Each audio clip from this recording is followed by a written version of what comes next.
These green chicken enchiladas are easier than you think and packed with that Tex-Mex border flavor. Stay tuned, you'll want to make these again and again.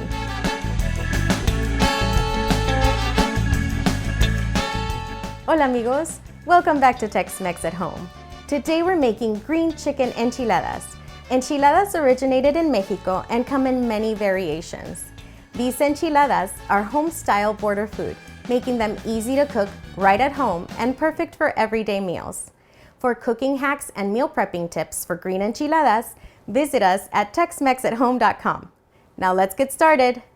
This recipe makes enough for about 4 to 6 people. Our ingredients for today are 12 corn tortillas, 2 large chicken breasts, 1/4 teaspoon of black pepper, 2 teaspoons of salt divided, 10 small tomatillos, 4 jalapeños seeds removed, 1/4 of a large white onion, and 4 tablespoons of oil divided. Step 1. Prepare the chicken. Start by cooking your chicken. This usually takes me about 25 minutes. When the chicken is cooked, set aside 1 cup of the cooking broth. We'll use it later. After shredding the chicken, add 1/4 to half a cup of chicken broth, just enough to keep it moist. Save the remaining broth for later. Add 1 teaspoon of salt and 1/4 teaspoon of black pepper. Give it a good mix and set it aside.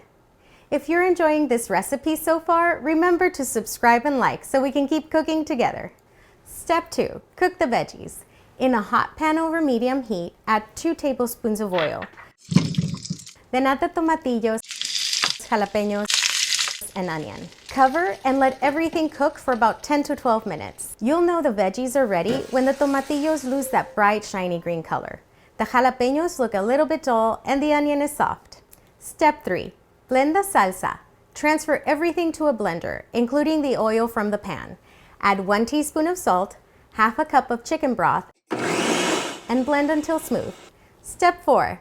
Prepare the tortillas. Set your heat to medium and add 1 tablespoon of oil. Once the oil is hot, lightly cook each tortilla in the oil, flipping only once. It should take about half a minute for each side. As the oil is used, add a little more to the pan as needed. I usually add about 1 tablespoon at a time because you don't need that much oil to make the tortilla flexible. When our tortilla is ready, I place it on a plate and fold it to help it keep its shape. Step 5. Put it all together. Fill each tortilla with your prepared shredded chicken, then pour the green sauce all over generously. And there you have it, simple and easy, home-style green chicken enchiladas, made right in your kitchen. You can top them with a little bit of queso fresco and Mexican crema if you like. I hope you enjoyed this video, and if you want more Tex-Mex at Home recipes, hit like, subscribe, and tap the notification bell so you never miss a new one. Now let's give it a try. Perfecto. I'll see you in the next one. Hasta luego.